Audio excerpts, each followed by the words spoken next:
오늘의 말씀의 제목은 사울은 나의 택한 종이다 라는 말씀이 제목이 되겠습니다. 먼저 기도하시겠습니다.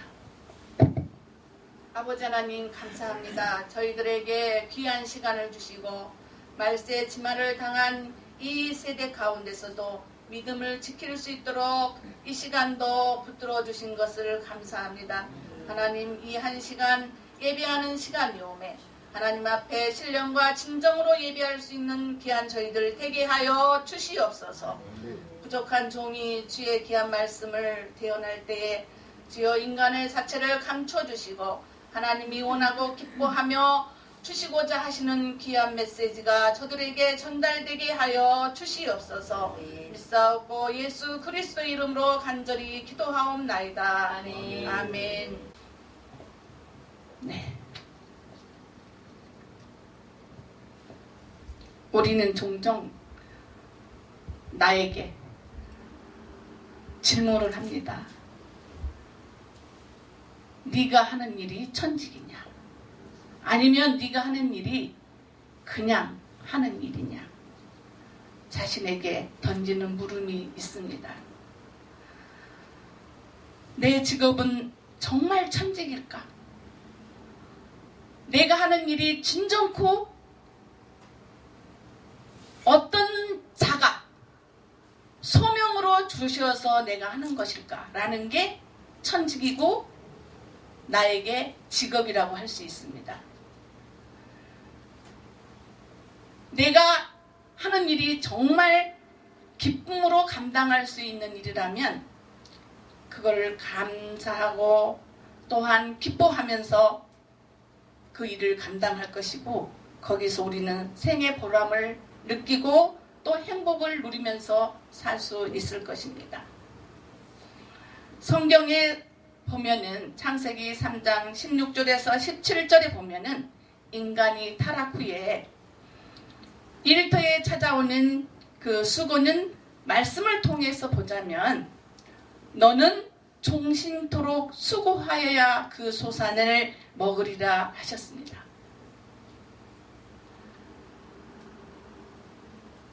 흔히 세상에서 영어로 직업을 잡이라 그럽니다.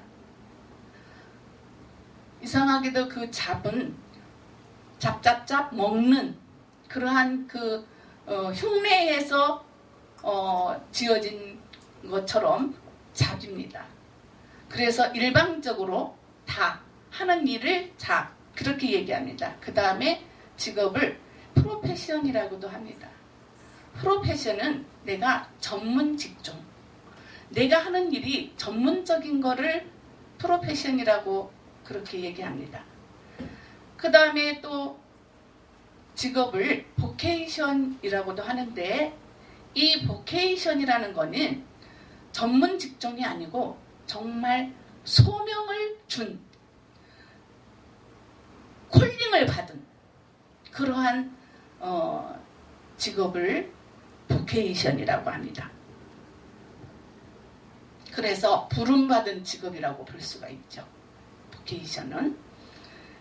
그런데 독일의 루터 그 종교개혁 당시에 또 그 종교개혁을 하는 것 중에서 직업을 세 번째로 쳤는데 거기에서는 베룹이라 이렇게 일컬었습니다. 직업을. 그래서 이 베룹은 부름을 받다라는 그런 뜻으로 여기에서 전해지는데 이 부름을 받다라는 것은 우리가 부름을 받아서 받은 직업이며 직장이라는 의미입니다. 그래서 하나님이 우리를 그곳으로 부르시어서 그곳에서 일을 하게 하시고 또 부르셨다는 그 하나님의 그 소명감에 의해서 일을 할 때에도 천직이라는 그런 생각을 하면서 일을 하는 것을 베룹이라고 한다고 합니다. 그래서 우리가 이제 이 일을 여기 사울이 나는 나의 택한 종이다 그랬는데 종이란 성경적으로 보면은 일꾼을 종이라고 그러죠. 또 교사를 종이라고도 합니다. 또 목자를 종이라고도 볼 수 있습니다. 또 목사도 종이라고 볼 수가 있습니다. 그래서 진정코 이런 직업으로 생각을 하든 하나님의 소명으로 생각을 하든 내가 처해 있는 곳에서 내가 일을 한다는 것은 곧 하늘에서 준 하나님께서 나에게 부여해 주신 그런 일이다. 이렇게 생각을 한다면 그게 나에게 소명이 될 수 있습니다. 소명에는 내적 소명과 외적 소명이 있습니다. 그 내적 소명은 내 스스로 내가 판단할 수 있는 그러한 그 경지에 달할 수 있는 그런 것들이 내적 소명이라고 볼 수가 있습니다. 내가 나를 판단할 수가 있어요. 내가 진정코 하는 일이 이게 소명일까? 그러나 외적 소명은 내가 어떤 직업이라든가 하는 일에 있을 적에 내가 그냥 일을 택해서 갔는데 나의 어떤 모든 내 마음 속에 있는 것들과 너무 잘 맞아가지고 정말 내가 이 직업을 너무 잘 택했구나라는 생각을 하는 그러한 경우도 있지만은 이 외적 소명은 적성과 타고난 자질이 우리가 하는 일터에서 직업, 역할, 직분 어떤 상관이 있는지를 묻는 것이 그 외적 소명입니다.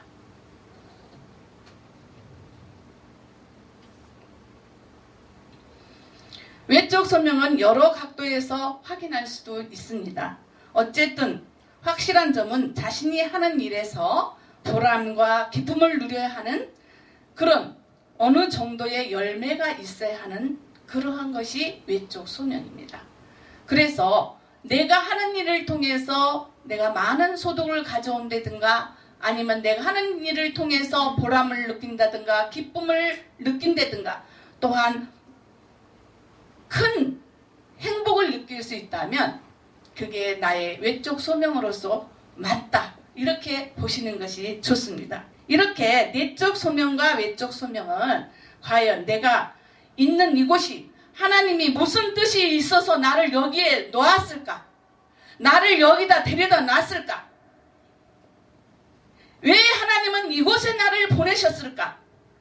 그런 의미 없고 하나님의 섭리와는 상관이 없는 우연한 그런 것이 아니라는 것이에요.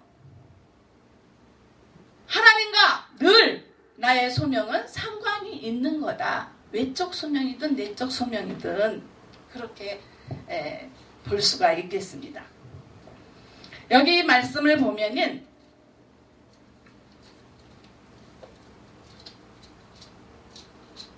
오늘의 본문 말씀을 보면은 그 바울에 대해서 우리 하나님이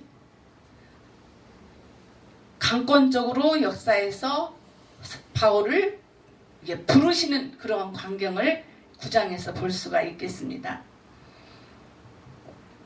바울은 흔히 모든 한국의 기독교에서 그 설교할 때 저도 목사님들의 설교를 들으면서 그런 얘기를 들었습니다. 바울은 사울이 변하여 바울이 되었다. 이런 얘기들을 많이 하십니다. 그러지만 지금은 이제 신학적인 신학자들에 의해서 그런 것들이 더 자세히 밝혀지는 세대지 않습니까? 그런데 바울은 원래 바울도 이름이고 사울도 이름이었습니다. 우리나라 그 원정 출산을 하죠. 그러면 내가 미국에 가서 예를 들어서 원정 출산을 했어요. 그런데 미국 이름을 무조건 줍니다. 미국의 병원에서 낳기 때문에 미국 이름을 주고 또 그 아이가 한국 아이니까 부모는 한국 이름을 짓습니다. 바울이 똑같아요. 사울은 유대의 이름이었고 바울은 로마 시민권을 가진 자의 이름이었습니다. 그렇기 때문에 사울이 변해서 바울이 된 것이 아니고 바울과 사울은 동등한 이름인데 유대교식 이름이고 바울은 로마 시민권자의 이름으로 썼던 것입니다. 우리 아이들이 외국에 나가 있습니다. 근데 딸아이가 아들을 둘 낳았어요. 아니 딸 하나 아들 하나 애들을 둘 낳았어요. 근데 우리 작은 아이 큰 아이는 물론 걔가 누구더라? 미국 이름은 다니엘. 미국 이름은 다니엘이에요. 한국 이름은 이정우입니다. 바울이 똑같은 거예요. 미국 가서는 다니엘을 쓰고 한국에 와서는 이정우를 써요. 또 우리 작은 아이가 이정현이에요. 여기서 났어요. 여기서 났는데 대사관에 신고를 하니까 대사관 이름은 로렌이에요. 미국 이름은 그러니까 로렌이고 한국에서는 이정현. 그렇습니다. 바울도 사울이 변해서 바울이 된 것이 아니고 사울은 사울이고 바울은 로마 시민권자의 이름으로 딴 것이 바울이었습니다. 그래서 우리가 성경을 보면은 사도행전 9장에 8장부터 이제 사울이라는 이름이 나오죠. 그 전에는 베드로에 대한 얘기가 나오면서 이제 자연스럽게 스데반이 순교하는 그 광경에서 이 사울이 나옵니다. 그 다음에 9장에서는 하나님께서 우리 예수님이 승천하셨어요. 승천하셨는데 재림하신다고 약속하시고 승천하셨습니다. 그런데 이 사울이 너무나 그리스도를 핍박을 하니까 다급해서 재림하시기 전에 다시 이 땅에 오신 것입니다. 그래서 사울을 넘어뜨리는 일을 하셨어요. 그래서 이 사울은 그 두 이름을 가졌는데 사울이라는 이름을 언제까지 썼냐 하면은 사도행전에 보면은 11장 25절에 보면은 바나바가 사울을 찾으러 다소에 가서 그래서 사울을 썼습니다. 9장 이후에도 그러면 9장 이후에 안 써야 되는데 11장 25절 그 다음에 11장 30절에 보면 이를 실행하여 바나바와 사울의 손으로 장로들에게 보내니 그랬어요. 그 다음에 12장 25절에 보면 바나바와 사울이 부조하는 하면서 뒷말을 이어갔습니다. 사도행전 13장 1절에서 9절에 보면은 이름이 이제 계속 사울로 나오다가 바울이 비춰지면서 13장 이후라는 거는 사도행전으로 봐서는 그 전에는 이 사울이 예루살렘과 유대인에게 복음을 증거한 사도행전이었어요. 그런데 13장 이후에는 이방인에게 복음을 증거하는 일을 했습니다. 이 누가라는 사람이 기록을 했지 않습니까? 그런데 그렇게 기록을 했습니다. 그런데 13장 이후에 이 바울이라는 이름을 썼습니다. 왜? 이방인들에게 복음을 증거한다는 것은 로마 시민권자가 전하느냐 아니면 유대인이 전하느냐에 따라서 차원이 달라지기 때문에 그렇게 된 것입니다. 우리 한국이 다문화 민족이에요. 다문화로 우리나라에 와서 거하는 그 다민족들이 가장 원하는 게 뭔 줄 아세요? 주민등록을 갖는 거예요. 그들이 한국 주민등록을 갖는 게 꿈입니다. 근데 우리 한국에서는 주민등록을 그냥 주지 않아요. 여기에 거주 직장 정식으로 이렇게 절차를 밟아서 몇 년 이상 거주하고 뭐 갔다 왔다 해야 되고, 예를 들어 중국이면 중국 갔다가 몇 개월 있다 갔다 다시 들어오고 또 갔다가 들어오면 더 6개월에서 3개월에서 6개월을 연장시켜줘, 6개월에서 뭐 1년으로 연장시켜줘. 갔다 올 때마다 그런 규정이 있습니다.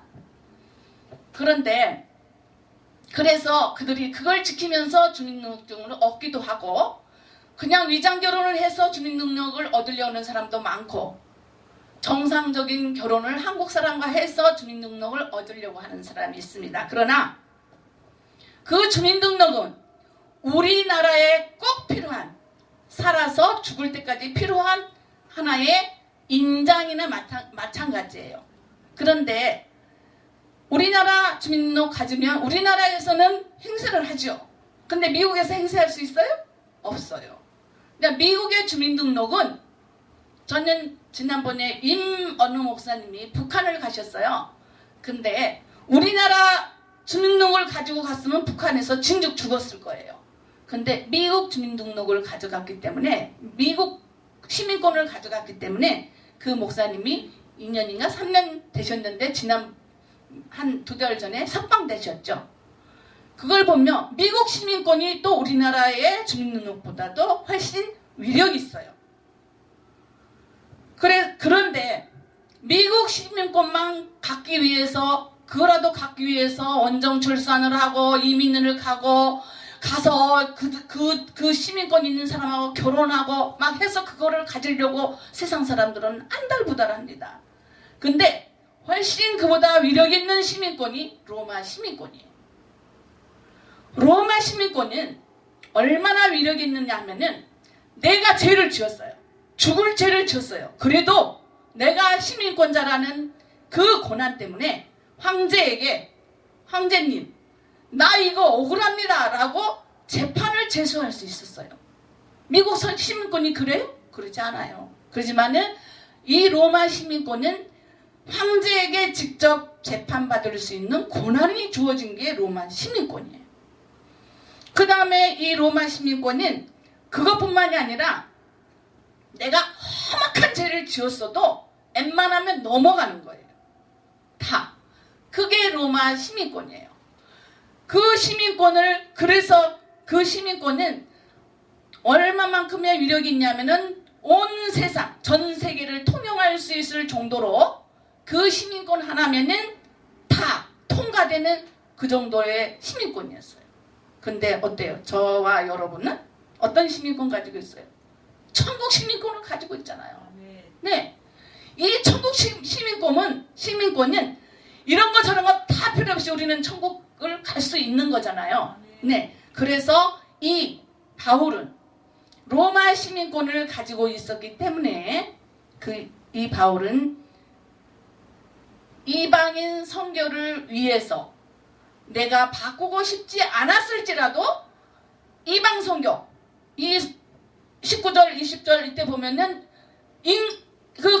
이웃의 임금들과 황제들과 고위급들을 다 인도하고 이방인들까지도 다 주님 앞으로 인도하는 일을 맡기 위해서 바울이 이 주님께서 이를 강권적으로 눈을 못 보게 하는 그러한 역사가 여기 말씀을 보면 있잖아요. 그래서 그거를 보면은 이 바울의 그 시민권 그 이름은 이방인 전도를 위해서 바울로 계속해서 쓰여졌다.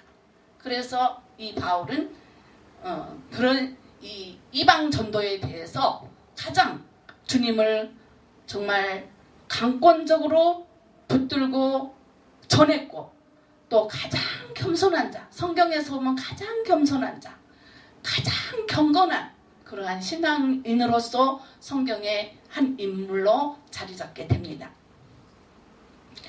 이 말씀을 전체적으로 우리가 이제 이렇게 보면은 여기 1절에서 초반에 보면은 이 사울이 예수를 따르는 사람을 만나면 그들을 전부 결박하여 예루살렘으로 잡아올 것이다 라고 하고, 사내들인에서 증을 받았어요. 그래서 이제 다메섹으로 가서 이 예수 믿는 사람들을 전부 결박하기 위해서 이제 가고 있는 중입니다. 그때 우리 주님은 어떤 결정을 내려요? 재림 때 오셔야 될 예수님, 재림 때 심판에 주로 오실 오실 주님께서 얼마나 다급하시면 바울에게 나타나셨어요. 바울에게 나타나셔서 이제 바울아 바울아 사울아 사울아 내가 어찌하여 나를 핍박하느냐 그랬어요. 그때 사울은 자신도 모르게 주여 니시오니까 라고 여기서 자신을 꼬꾸라뜨리는 그런 모습을 볼 수가 있습니다. 예, 성경에 보면은 이 바울이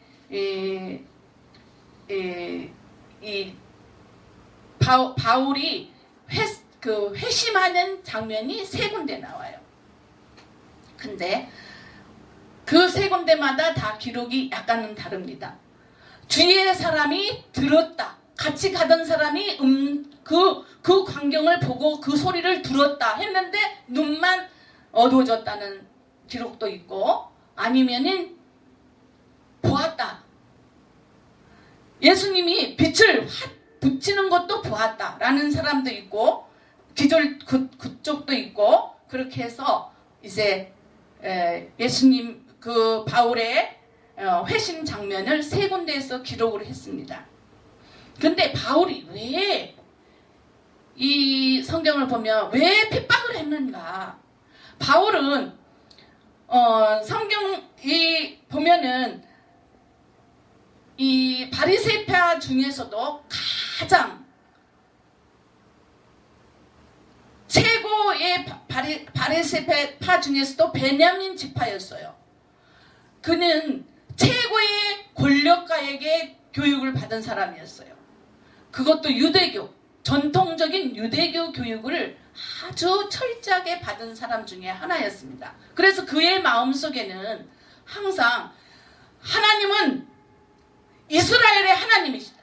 우리가 하나님 앞에 회개하고 우리가 찬송하고 기도하고 말씀 보고 죄를 다 구해서 우리를 인도하시는 주님이시다라는 것은, 하나님이시다라는 것을 그는 아주 율법적으로 하나하나 잘 알고 있는 사람이었습니다. 그런데 이 바울이 지나가다가 들으니까 어때요? 많은 사람들이 인간 예수를 따라다니고 있는 거예요. 그러면서 그 인간 예수만 얘기하는 게 아니라 구약 성경을 다 인용해가지고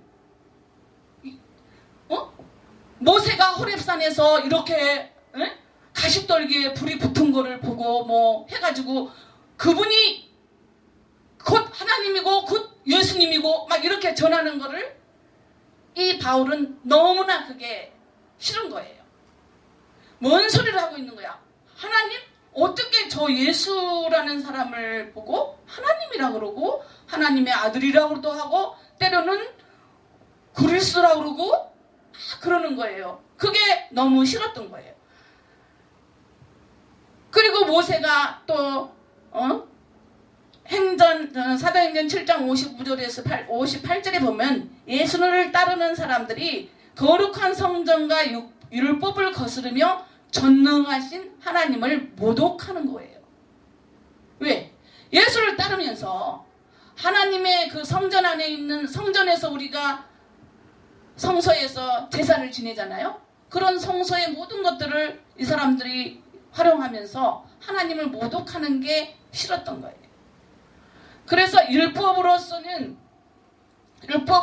가장 앞서가던 이 바울이 가말리엘의 그 족속이었잖아요. 그러니까 최고 권위 있는 교육을 받은, 그러니까 부유한 가정에서 태어나서 정말 인간적으로 보기에는 부러울 것이 없는 그런 사람이었는데, 하나님을 모독하는 것만큼은 자기는 참을 수 없다는 것 때문에 예수 믿는 사람들을 결박해서 갖다가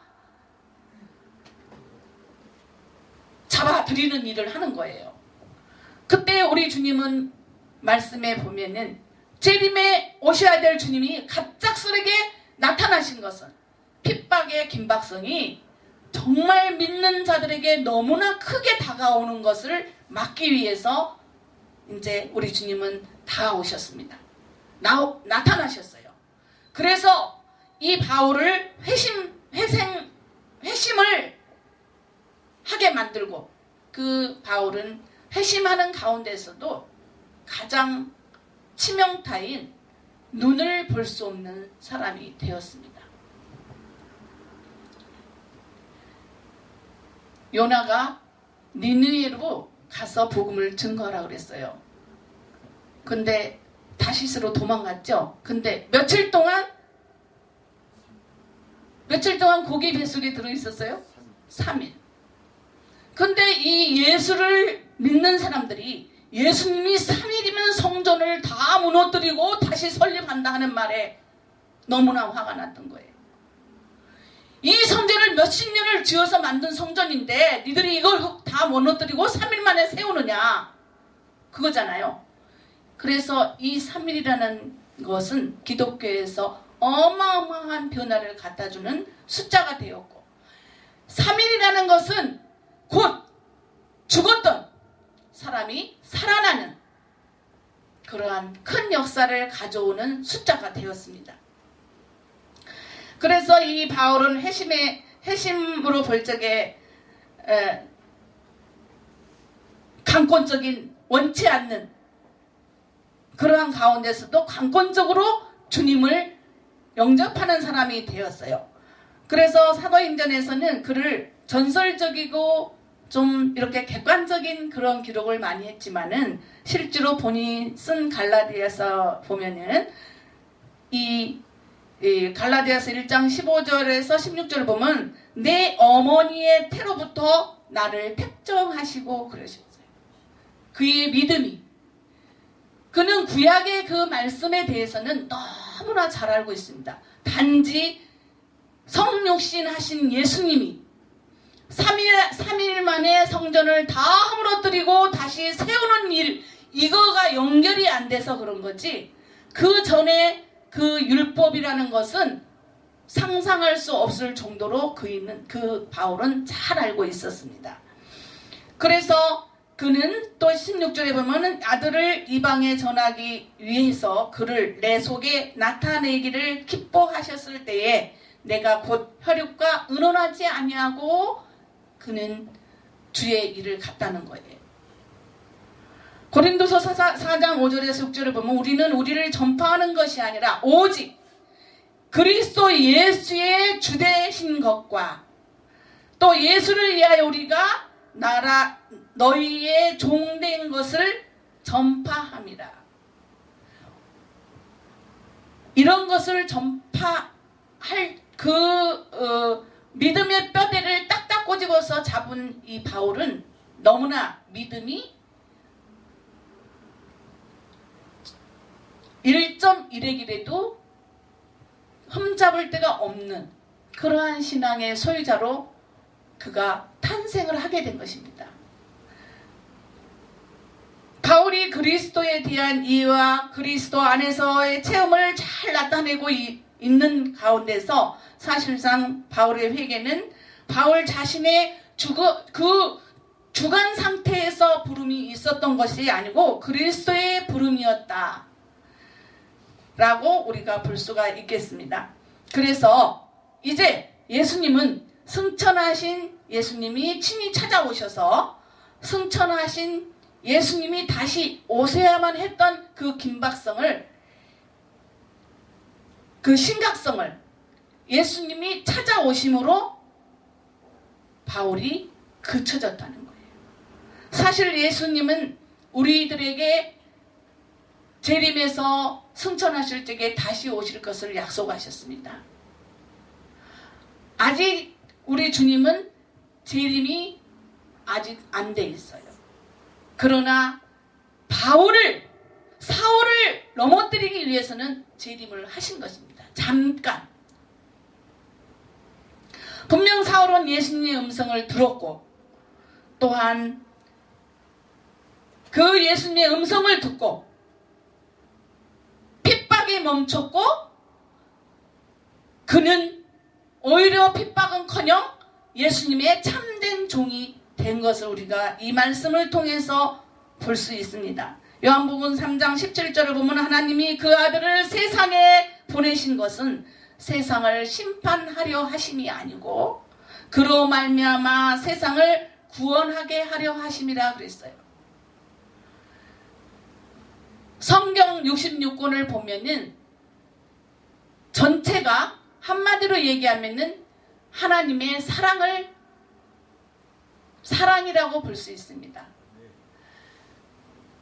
하나님은 천지를 창조하시고 말세에 종말에는 다시 오셔서 새하늘과 새 땅을 우리에게 주시기로 약속하셨지만 그 안에는 인간의 타락과 인간의 방탕함과 인간의 욕심과 인간의 모든 죄악들을 사랑으로 계속 다스리시면서 이 말씀을 저희들에게 주셨어요.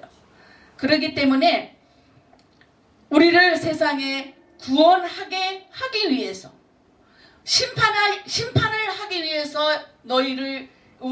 우리를 이 세상에 둔 것이 아니라 구원을 주기 위해서 인간을 이 세상에 두셨다고 그랬습니다. 요한복음 5장 6절에 보면은 병이 벌써 오래된 줄 아시고 이르시되 네가 낫고자 하느냐 그랬어요.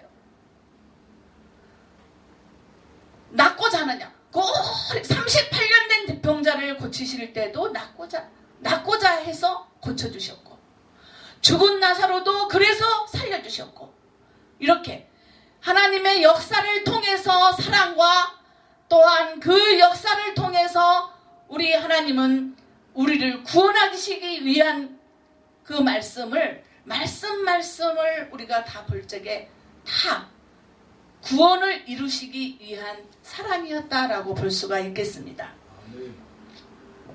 두 번째 여기 이제 말씀을 보면은 하나님은 핍박자를 부르셨어요. 얼마나 사울을 핍박을 했습니까? 그렇지만은 하나님은 부르셨습니다. 우리 한국에 왜 갑자기 생각이 안 나요? 우리 한국에 그 목회자가 있어요.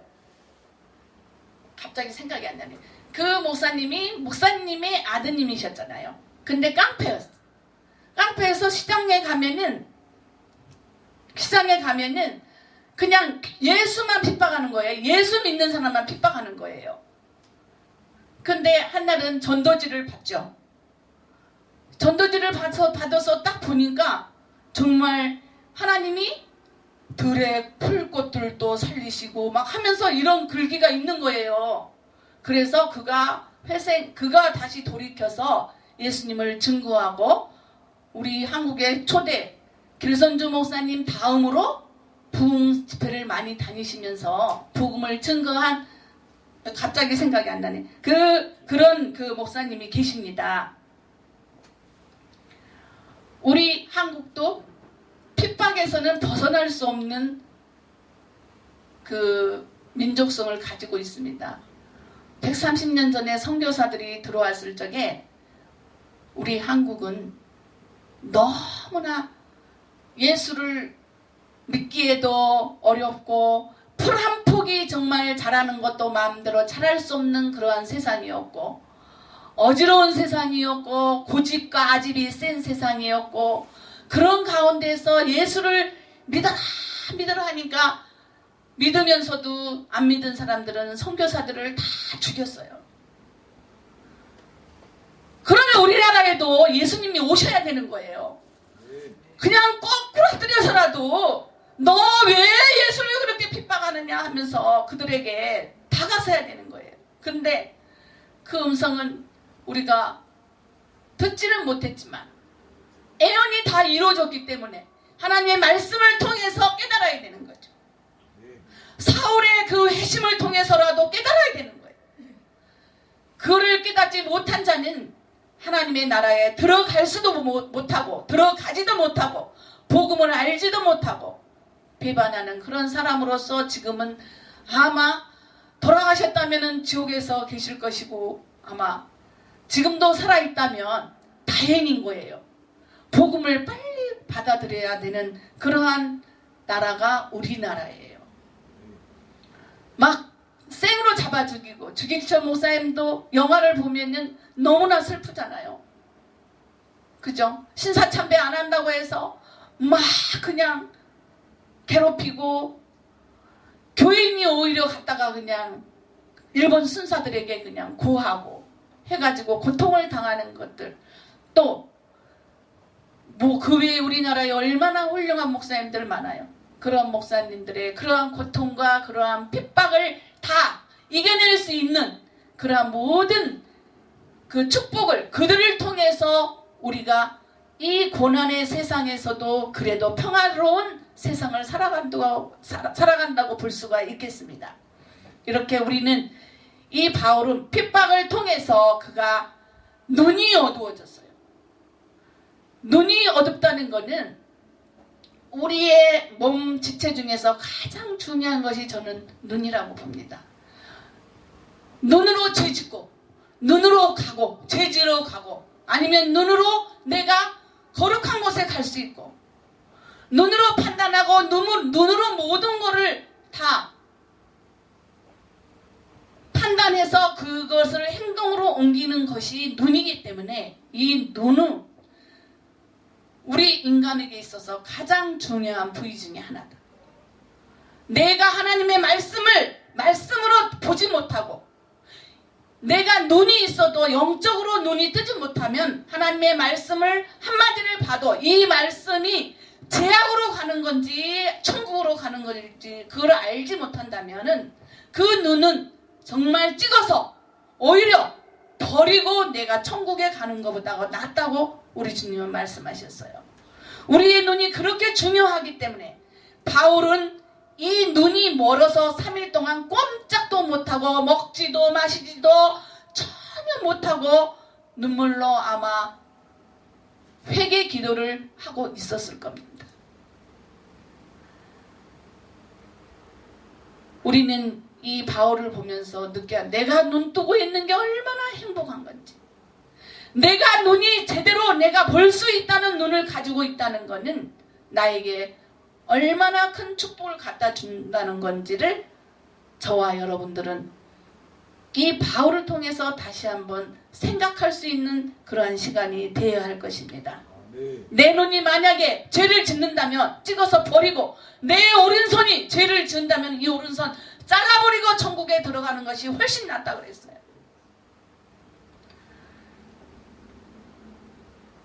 이 바울이 눈에서 비늘이 벗겨졌다 그랬어요. 요즘에 우리 딸이 수술을 했어요. 라섹 수술.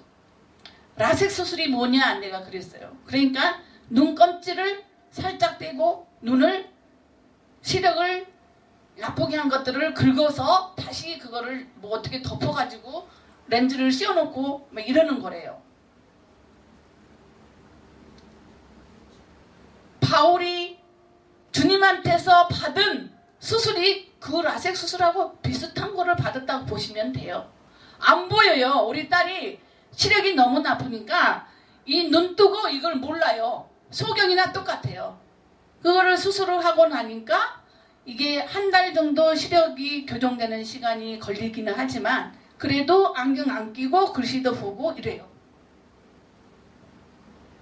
우리에게 영안이 열리지 않는다면, 우리의 하나님을 우리의 눈이, 하나님의 보는 눈이 영적으로 띄어지지 않는다면 우리는 우리의 눈을 찍어서 버리고 내가 천국에 들어가는 것이 낫다는 거예요.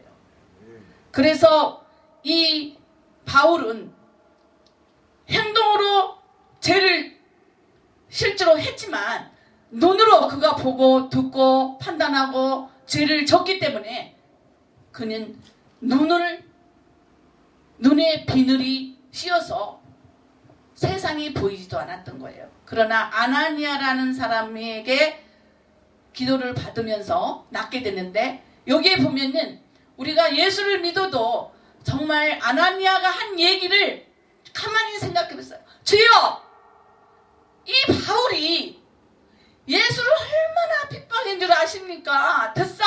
내가 듣사온데 지금도 사내들인에서 공문을 가지고 다메섹에 와서 사람들을 다 믿는 자를 잡아가겠다고 그러는데 그 사람을 내가 가서 눈을 뜨게 해야 됩니까? 라는 거예요. 우리 주님은 뭐라 그러셨어요? 그를 통해서 이국에 있는 황제들과 임금들과 고위층들, 외국 이방인에게 복음을 증거하기 위해서 내가 그를 택했으니 너는 가서 행하라. 그랬잖아요.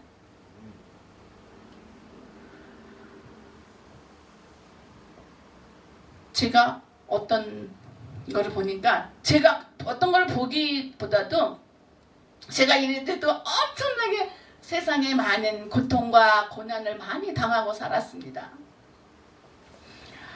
하나님 앞에 원망도 많이 했어요. 하나님은 어떻게 이럴 수가 있습니까? 원망을 했어요. 하나님은 원망을 하면 할수록 더 깊은 수렁에 빠져드는 거예요. 지금 극기하는 가장 하나님은 사랑하는 자를 친다 그랬죠. 애들 아빠가 암 3기가 되는 거예요. 그러니까 20년이 넘었어요. 그때 암이 걸리면 다 죽는다는 세상이에요. 그래가지고 암 3기인데 이걸 어찌하나, 우리 지금 군대가 있는 아들이 27이에요. 걔가 100일 돼가지고 암이 걸린 거예요. 애들 아빠가. 그래서 제가 하나님한테 기도를 했죠. 막 그 남편이 좋고 뭐 이런 걸 떠나서 그냥 기도를 하는 거야. 하나님, 이 아이가 100일입니다. 하나님 너무 하시잖아요. 이 아이가 한 10살은 먹어야 지네 아빠 얼굴이라도 기억을 할 거 아닙니까? 그러니까 하나님 좀 살려주세요. 그때 억지로 그런 거예요. 억지로. 그래가지고 막 기도를 하는 거야. 하나님, 정말 이 아이 때문에라도 이 애들 아빠를 살려주세요. 살았어요. 다 죽는다 그러는데 살았어요. 의사 선생님이 내가 100일짜리 아기를 데리고 보호자 상담을 들어갔어요. 그랬더니 이 아기 아빠네요. 그렇죠. 내가 그러니까 걱정하는 눈으로 저를 쳐다봐요. 저는 그런 걱정은 하지 않고 하나님한테 부탁해놨으니까 하나님 알아서 하시든지 말든지 이제 알아서 하세요 이거잖아요. 그래서 살았는데 그거는 또 별거 지나갔어요. 야, 내가 그래도 돌이키지 않으니까 우리 그 27살 먹은 애가 5살, 4살인가 5살 돼가지고 폐혈증이 걸리는 거예요. 전 폐가 나쁜 사람이 폐혈증이 오는 줄 알았어요. 그래서 폐혈증이 걸리면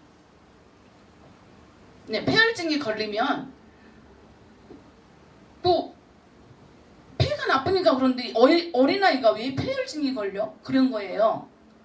근데 얘가 폐혈증이 달려온 게 아니라 수두로 인해 가지고 긁었더니 여기가 이렇게 여드름이 크게 이렇게 됐어요. 그래가지고 어디 잠깐 나갔다 왔더니 아이가 침대에서 막 엄마 그러는 거예요. 그래서 깜짝 놀라서 왜 그래 그랬더니 또 누우면 또 그러고 숨이 막히는 거, 뭘 하시는 것처럼 그러는 거예요. 그래가지고 얘가 증환자실에 20일을 있는데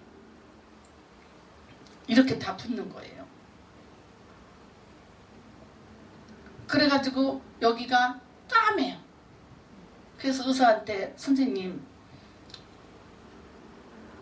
얘가 여기가 까매가지고 껍질이 벗겨져요. 그러니까 썩은 거예요. 그게 이게 껍질이 벗겨져서 여기다 연고를 주면 안 되나요? 그랬어요. 그러니까 연고를 줘요.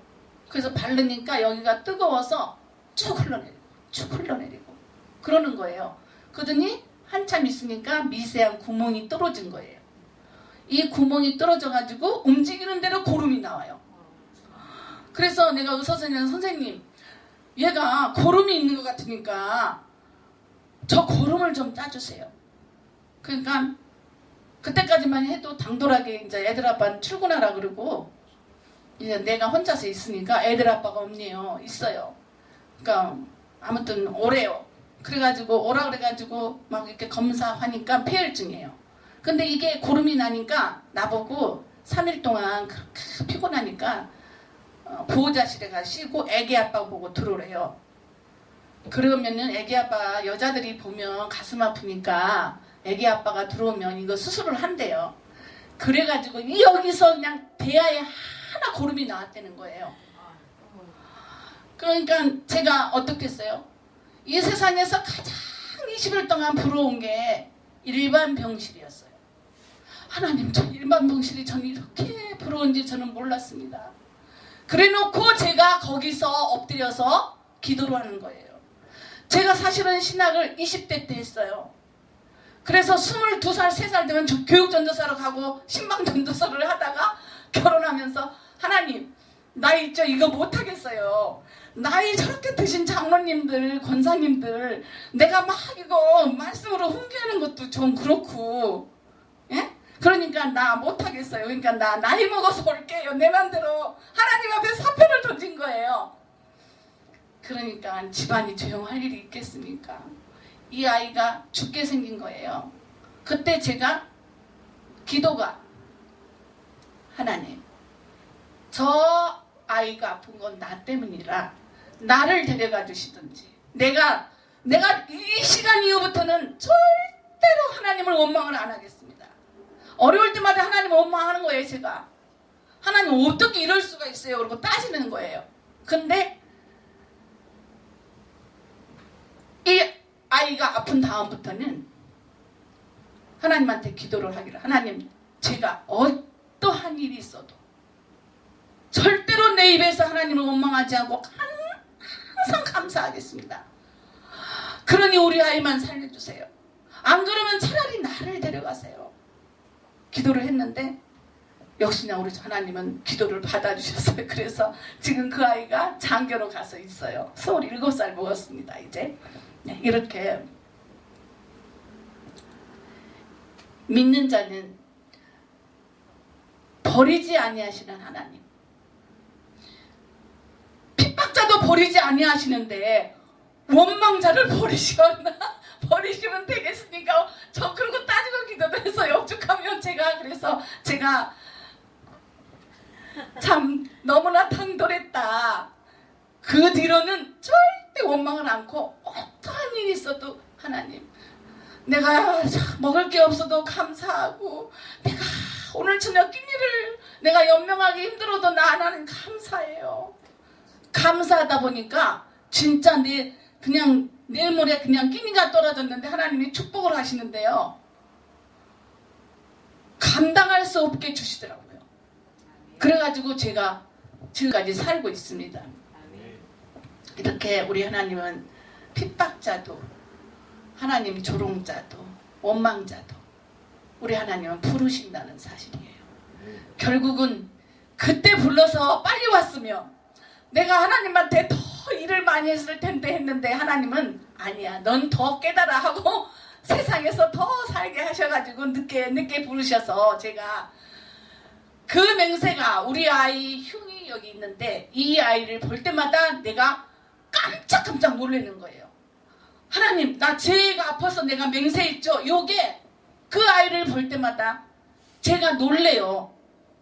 어쩔 때는 깜짝 놀래요. 나도 모르게. 그래서 아니지, 나 하나님한테 내가 하나님의 일을 한다고 언젠간 내가 했지. 그거를 그 아이가 나타나면 같이 사는데 어떻게 안 봐요? 그 생각이 나서 기도를 했어요. 하나님, 그러면 내가 너무 오랫동안 주의 길을 떠나서 있는데 내가 지금 누구한테 가서 나 사역한다 그러겠습니까? 나 어디 가서 사역합니까? 나 어디 가서 하나님이 일을 한다고 그런 사람으로 내가 설 수 있겠습니까? 이제 그때부터 기도하는 거예요. 하나님, 나 할 수 없어요. 할 수 없어요. 그리고 도망다닌 게 10년 또 도망다녔어요. 그 맹세해놓고도 10년 15년을 도망다녔어요. 그래서 때로는 하나님, 그러면 제가 사역을 시작하기 전에 다시 공부를 한번 해볼게요 하고 제가 백석대학을 갔었어요. 15년 전에. 근데 학비가 너무 비싸는 거예요. 왜냐면 애들 가리키는 학비 들어가지 막, 그런데 내가 몇백만 원 내면서 다닐 수가 없더라고요. 그리고 주간으로 날마다 다녀야 된대지 막. 그래서 하나님, 나 이것도 돈을 많이 주시면 내가 할게요. 또 이제 그러고 온 거예요. 나 해보려고 아무리 하는데 이게 돈이 좀 많이 들어요. 나 돈이 좀 많으면 할게요 하고 다시 오고 그래도 끈은 안 났어요. 하나님, 내가 어떻게 하든지 일은 해볼게요. 나중에 나한테 그 끈을 연결해 주세요 라는 기도를 했는데, 가지 말아도 될 것으로 가서 제가 진짜 공동체를 가서 거기서 없는 사람들을 섬기고 없는 사람들의 애환을 들어주고 없는 사람들하고 같이 함께 문제를 해결해주고 이러다 보니까 제가 사역길로 온 거예요. 그래서 제가 그래요. 하나님은 절대로, 아까 우리 이 목사님 뭐? 약속을 안 지키, 거짓말 안 하시는 하나님? 무슨 노래를 부르시더라고요. 실수하지 않는. 우리 하나님이 실수하셨으면 내가 이 길을 안 왔을 거예요. 근데 실수를 하지 않으시는 우리 하나님 때문에 제가 다시 늦게나마 주의 일을 오게 됐습니다. 그래서 이 바울은 이제 불강력적인 회개를 하는 자가 되었어요. 여러분들 아무리 힘이 세고 권능이 있고 권력이 있다고 해보세요. 우리 하나님께서 그를 택해서 딱 누르시면 절대로 한거할 수 없는 그러한 지경에 오게 됩니다. 이 바울도 자기의 능력과 또한 지위와 집안과 로마 시민권자로서 학벌과 여러모로 봐서도 어느 누가 말을 해도 절대로 넘어가지 않을 사람이었지만 하나님의 강권적인 역사가 있었기 때문에 회개를 하게 되었습니다. 회개하라, 천국이 가까웠느니라 외친 사도 요한도 우리가 가만히 들여다보면 그가 회개하라, 천국이 가까웠다고 외친 그 곳이 광야였잖아요. 광야. 그러면 그 사람이 광야, 사람이 없는 허벌판에서 말씀을 증거하셨겠습니까? 아니에요. 성경에 나타나는 광야라는 것은 내 땅, 흙으로 만든 땅, 내 육체, 내 심령에다 얘기하는 그런 광야예요. 그래서 내가 말씀을 증거하는 것도 내 땅, 여기다가 증거해서 내 땅이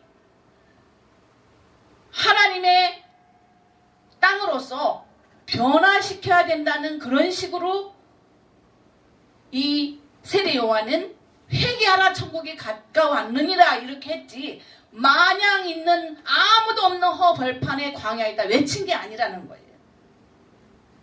그 많은 사람들이 그렇게 많이 모여서 주의 말씀을 들었어요. 그때에도 그 모인 사람들이 광야에 모였지만 그게 광야가 아니고 그 인간 자체들이 모였다는 거예요. 그래서 이스라엘의 그 정부, 세례 요한을 핍박하는 자들 와서 세례 요한에게 묻죠. 네가 엘리야냐? 아니야. 네가 선지자냐? 아니야. 네가 그럼 누구냐? 계속 묻잖아요. 성경 요한복음 1장을 보면 계속 물어요. 네가 누구냐? 네가 말을 해야 내가 나를 보낸 자들에게 대답을 해줄 거 아니냐. 그러니까 네가 말을 해줘. 네가 누구냐. 왜? 많은 사람들을 주님 앞으로 인도하거든요. 자기보다 6개월 뒤에 온 예수님을 가장 섬기는 자로 증거하거든요. 하나님을 증거하거든요. 그때 요한복음 1장을 보면 1장 20몇 절이 거의 끝절을 보면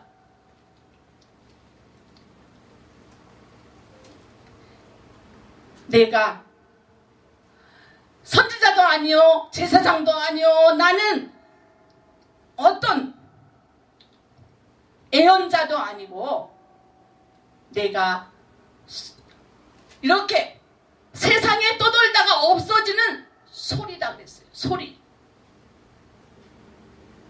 저와 여러분들은 소리예요.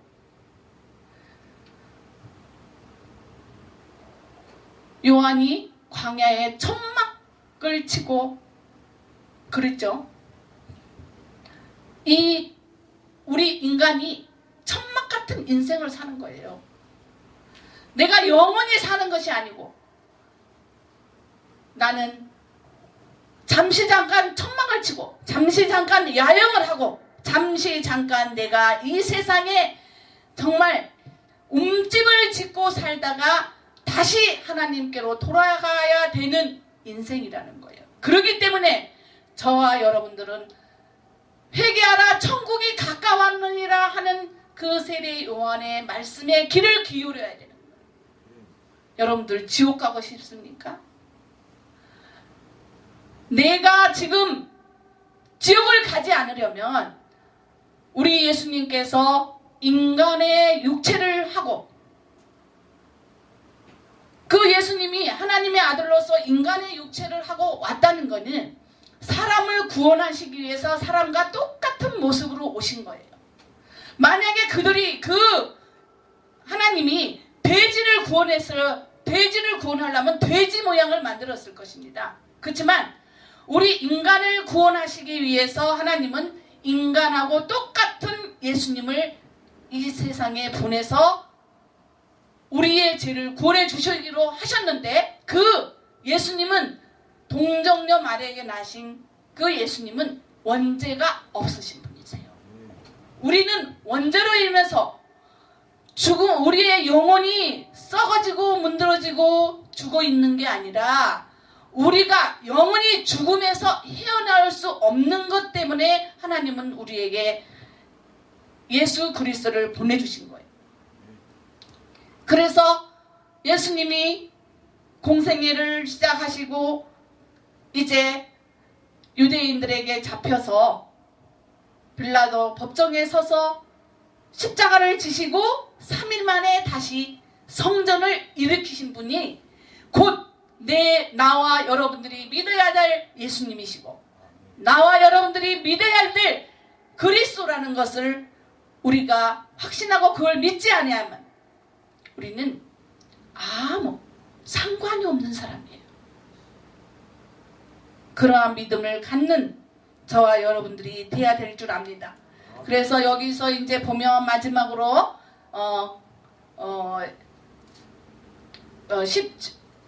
사도행전 9장 18절 7절 15절 16절 이때 보면은 여기서 이제 이방인을 전도하는 바울로 변화하고 있습니다. 그래서 황제도 전도하고 이웃나라에 복음을 증거하고 사도행전 1장 8절에 있는 말씀과 같이 예루살렘과 온 유대와 사마리아와 땅끝까지 이르러 복음을 증거하는 일을 맡게 하기 위해서 바울을 부르셨다. 오늘날 우리가 영적으로 보면 오직 성령의 힘을 얻어서 우리가 이 성령의 강림으로 인한 이 그리스도의 복음의 그 씨앗을 뿌려야 되는 일이 저와 여러분들이 맡아야 될 임무라고 봅니다. 그래서 우리는 이방인에게도 증거할 뿐만이 아니라 내 주위에 있는 모든 사람들에게 그리스도의 복음을 증거해서 하나님께서 성령으로 인도하신 그 인도에 부응하는 그러한 신앙이 저희들에게 필요한 것이라고 볼 수 있겠습니다. 그래서 사람이 있어야 할 것은 소명감이다. 바울이 있어야 될 것도 소명감이지만은 우리에게 있어야 될 것도 소명감이다. 하나님이 나를 성도로 부르셨는지, 또한 나에게 맡긴 일이 무엇인지, 또 나에게 무엇을 요구하시는지, 저와 여러분들은 말씀을 통해서, 하나님의 66권의 이 예언의 말씀을 통해서 깨달아야 된다는 것이에요. 이거 외에 더 이상 뭐 내가 기도해서 예언받아서 뭐 어쩌고저쩌고 이거는 아니고, 성경 66권의 말씀을 읽으면서 거기서 깨달으면서 내가 맡아야 될 소명과 내가 맡겨진 소명, 내가 무엇을 해서 하나님 앞에 영광을 돌리고 내가 어떻게 살아야만이 하나님의 나라에 들어갈 수 있는가. 가장 중요한 것은 나예요. 내가 하늘나라에 들어가지 않으면 복음 증거한 게 무슨 소용이 있어요. 나는 지옥에서 떨고 있는데. 그러니까 제일 중요한 건 내가 하나님이 오실 때 주님을 맞을 준비가 되어 있는가. 지금은 많은 주의종들이 외치지만 보면은 그 말씀이 살아 생동력이 있어서 가슴을 감화시키고 하나님 앞에 정말 무릎을 꿇고 기도하고 정말 그래야 되는데, 그거를 이쪽으로 듣고 이쪽으로 흐르는 정말 매스컴이 너무 많이 지금은 발달하다 보니 말씀은 물결같이 치는데 가만 감동돼서 그리스도의 십자가의 도를 진정으로 깨닫는 성도가 없다는 사실에 너무나도 가슴이 아픈 현실이 아닌가 싶습니다. 저와 여러분들은 내가 오늘 저녁에 주님이 오신다고 해도 주여 내가 여기 있습니다 라고 하면서 겸손히, 주님은 그래 사랑하는 내 딸아 내 아들아 내 종아 하면서 내가 너를 사랑하노라 라는 그러한 음성을 듣는 신앙. 오늘 저녁에 내가 주님 앞에 간다고 할지라도 나의 믿음은 하나님이 아시어서 내가 천국을 갈 수 있는 그러한 신앙이니 되시기를 주님의 이름으로 축원합니다. 기도하시겠습니다. 아버지 하나님 감사합니다. 저희들이 세상에 살았지만 하나님을 얼마나 영화롭게 했는지 자문자답할 수 있는 귀한 시간이 되게 하여 주시옵소서. 하나님의 말씀에서 얼마나 달가운 사람이 되었는지도 저희들이 다시 한번 가슴을 열어보이는 시간이 되게 하여 주시옵소서. 하나님 앞에 감사함으로 사랑함으로 하나님 앞에 더 큰 것을 드리기를 원하는 저희들이 되게 하여 주시옵소서. 주의 믿음이 없는 것을 개탄해야 할 수 있는 저희들 되게 하시고, 믿음이 없는 자들에게 하나님의 귀한 복음의 말씀을 줄 수 있는 저희들의 신앙과 사랑과 은혜와 감사가 되어질 수 있게 하여 주시옵소서. 모든 것을 주께 부탁하고 예수 그리스도 이름으로 간절히 기도하옵나이다. 아멘.